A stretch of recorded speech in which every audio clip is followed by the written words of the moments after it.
Hello and welcome to Michelle's Joyous Garden. This is Michelle. Today I'm coming to speak to you about having a community garden if you have a nonprofit.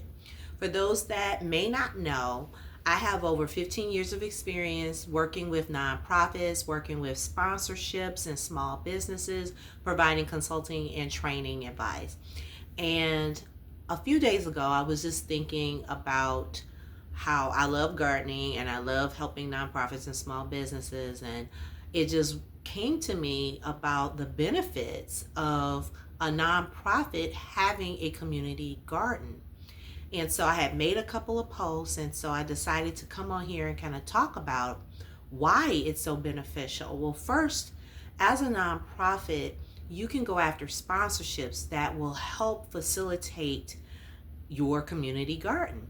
And there's also lots of grants out there, community grants, depending on where you are. If the city has a lot of vacant lots, the first thing you want to do is make sure you get the soil tested. And then also look into doing raised beds, just to be on the safe side, especially when you're first starting out.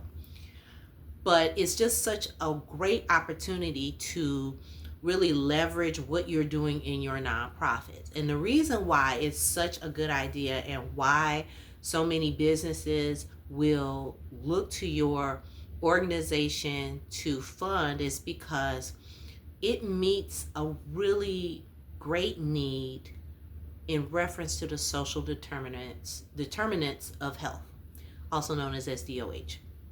These are determinants that impact people's overall health: housing security, food security, mental health.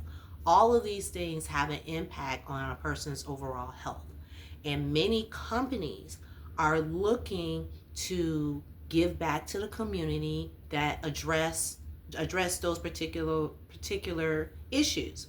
And then there's also companies that they have to give a percentage of their overall revenue to community outreach activities in the community in which that they serve. So, as a gardener, as someone that works with nonprofits and small businesses, I think it is just a really great opportunity for nonprofits to do that.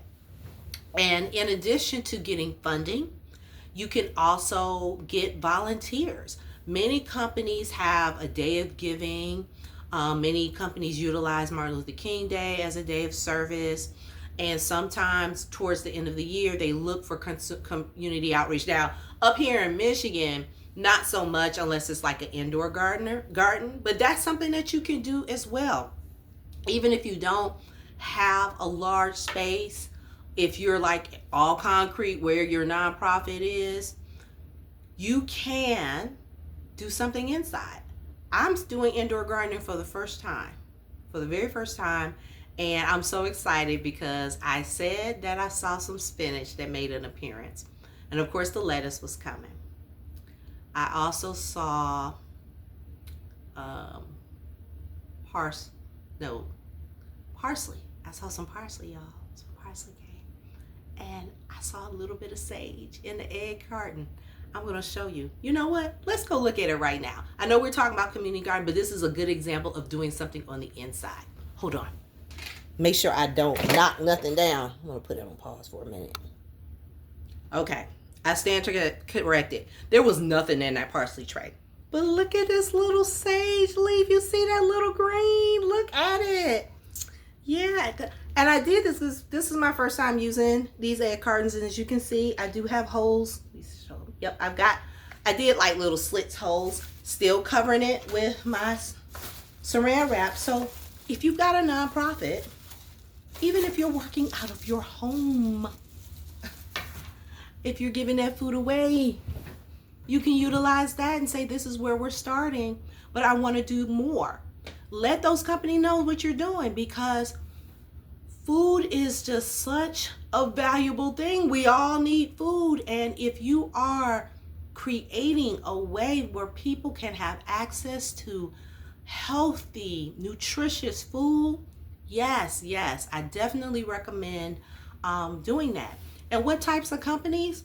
health insurance companies, health insurance companies, Medicaid companies that offer Medicaid, insurance companies that offer Medicare, hospitals. Start thinking in those types of terms, and those companies would be very interested in collaborating with you. And I offer training and consulting in that area if you need something a little bit more specific. This video, I just wanted to just put a bug in your ear. Start thinking about that, especially now as we go forward. And I'm just a big proponent of potatoes because potatoes are pretty hearty. If you don't have meat, it will fill you up. I know, because it definitely fills me up. And there's also other types. You can do sweet potatoes. I haven't started growing those. I grew up on candy sweet potatoes, and I do enjoy those. But that is just such a great way with the community gardening. It's not just a food aspect, but it's also a learning aspect. I was speaking to someone who is going after grants, and they were thinking about, well, I want to do a community garden. And I'm like, well, yeah, go for it. You can definitely go for it. And it's also an opportunity when you're going after grants where you're not just doing a community garden, but you're also teaching people. And if you know how to grow something, like right now, I feel really comfortable talking about growing cucumbers because I successfully grew cucumbers. My tomatoes, I grew those, but my cucumbers, honey, they were so good. They were so good. So start off just with one little thing, and then you can kind of build upon that with your garden, with your community garden. And there's so many ways to get the materials. There is an investment, and you might not get sponsorships right away, but there's just so many ways to get things for a low cost or free. After Valentine's Day, a lot of people went to some of the supermarkets because they had the big buckets where they kept the roses and the different bouquets of flowers. People were actually going up there and they were giving them away because they were just going to toss them. And there were so many flowers. Just a little tidbit. That was a great way to get flowers. I went up and got some flowers that day, and they may still have some left over. I always love buying flowers in addition to growing my plants. I like to have flowers around my home, and plus they make me feel good. They're so beautiful.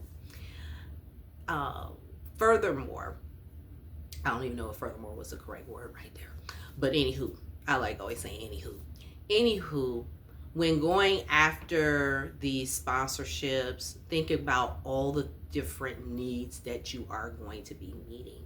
We talked about the nutrition. We talked about the teaching aspect where maybe you're teaching kids, you might be teaching adults, you might be teaching families. That's another aspect where your organization will be attractive to this sponsorship because you are making an impact. You're not just growing food and giving it away. You're actually teaching people. What's the old saying? You give a man a fish, he'll eat for a day. You teach him how to fish, he'll eat for a lifetime.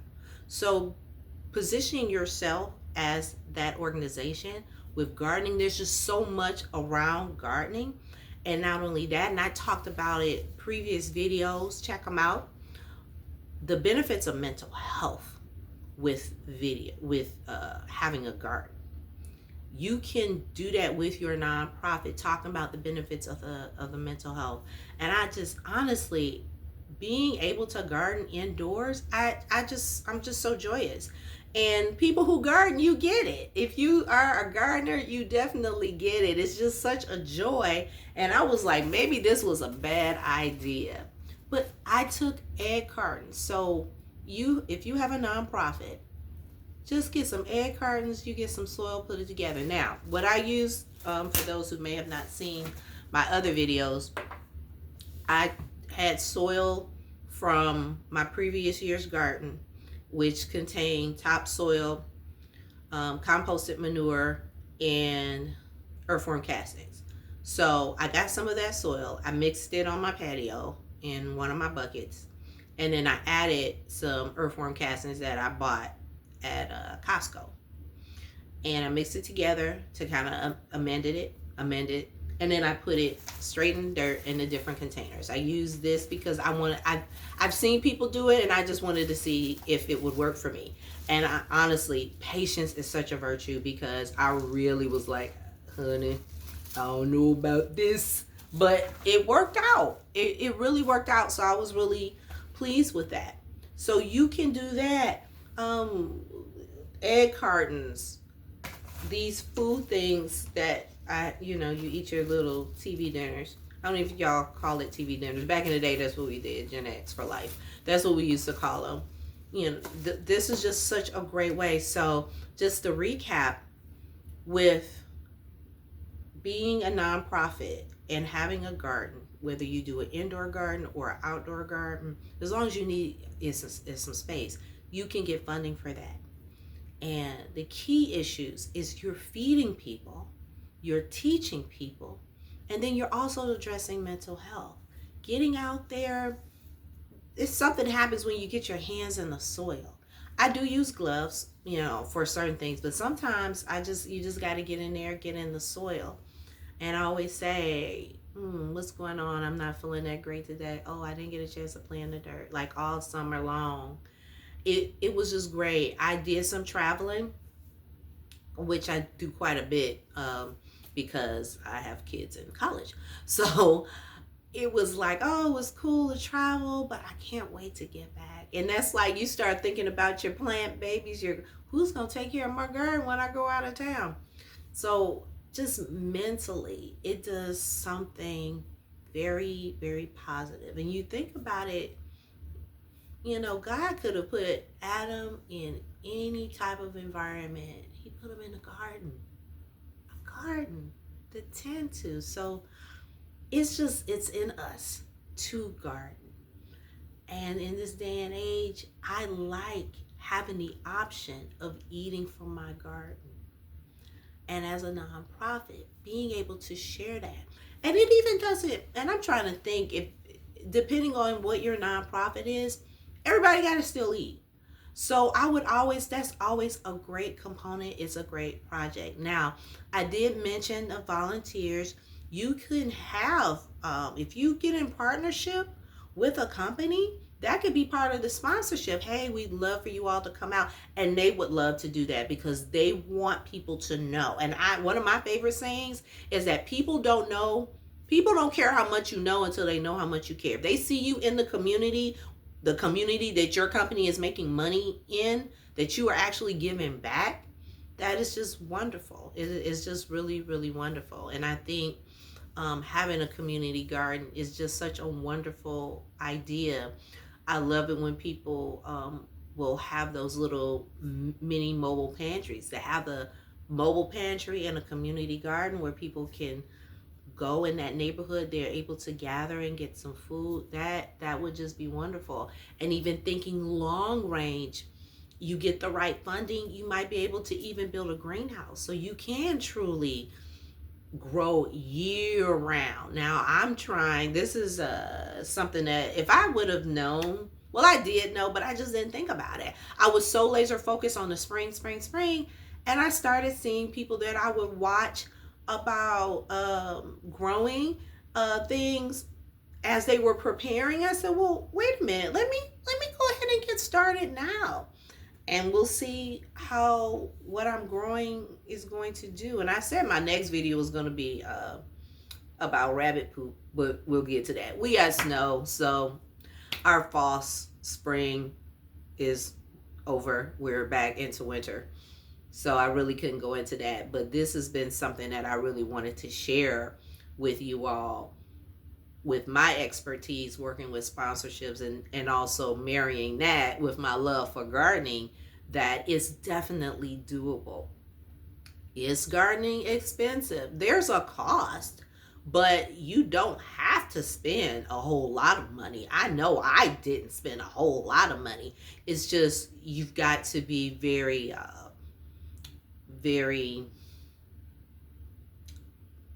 intentional about what you're going to buy.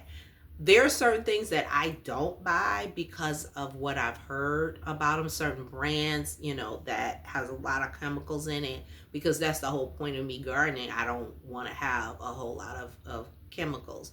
And with you doing that for your nonprofit, I wouldn't recommend that either. And then maybe even bringing in someone who is a gardener. And honestly, they don't have to be like a master gardener. You can always ask people. Last year, my sister and I took a free class at a local library where we learned a lot about companion planting. And there's just so much information on YouTube, uh, online. You can just look up a lot of information to learn gardening. But if you have someone on your team that they grow tomatoes, you can ask them to do that. But I also want to impress upon, it should be someone that has the time, or maybe a group of people that have the time. If your nonprofit is like a faith community, it should definitely be someone who lives close, like in the neighborhood, that would be able to tend to it.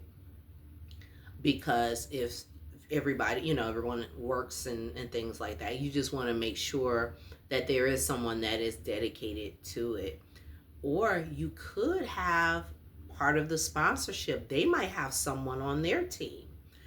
With my day job, because of the nature of what I do, we are encouraged to do community service because our presence in the community demonstrates the commitment to the community that we are serving with what I do.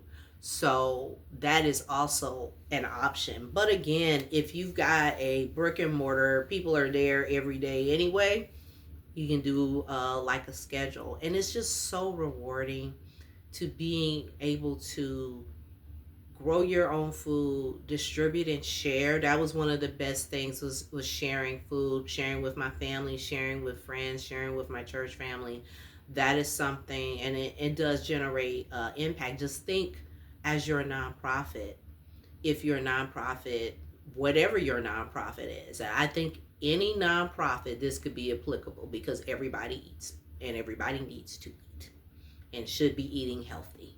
So I think that is just really, really important for you to think about that. And what I advise most nonprofits is make a list of different companies that you want to contact, and then contact them. But if this is something that you need assistance with, please feel free to comment and I will connect with you. And I would love to set up a training or consulting. I have courses on event sponsorships, and being a gardener, I can kind of help with that as well as providing just some consultations and some advice on the approach that you should go with. But I don't care if you just start with one okra plant. I just think it's such a beautiful thing to want to grow your own food. It is in our DNA to want to do that, to grow your own food, to have your own food. And it just, like I said, it just tastes a whole lot better. If you have questions or if you have comments, please feel free to go ahead and put them right there below. It was something else I wanted to talk about. Did I tell you? Oh yeah, this is the sage. I put this in here. I talked about that already. What else was there? Mental health piece. I talked about that. That's important. I believe that is all I have for today. Event sponsorships. You can, oh, I know. I remember. See, the ADHD be clicking. Whenever I talk about my soil and all of that, I remember when you're doing your garden, and I talked about having volunteers, but you can make it into an event.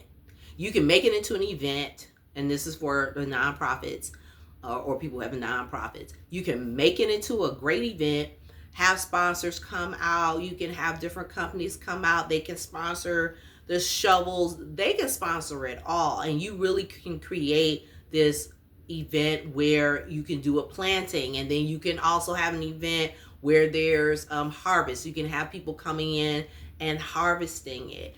We talked about the classes. We talked about, oh, I know what else. We talked about the classes with you training people, but also bringing in people. I think I talked about that, but even bringing in a master gardener kind of help your gardens grow, helping them, not really help your gardens grow, but helping the gardeners and the people that are working on the gardening so that they will learn more on how to grow your garden. So that's what I remember.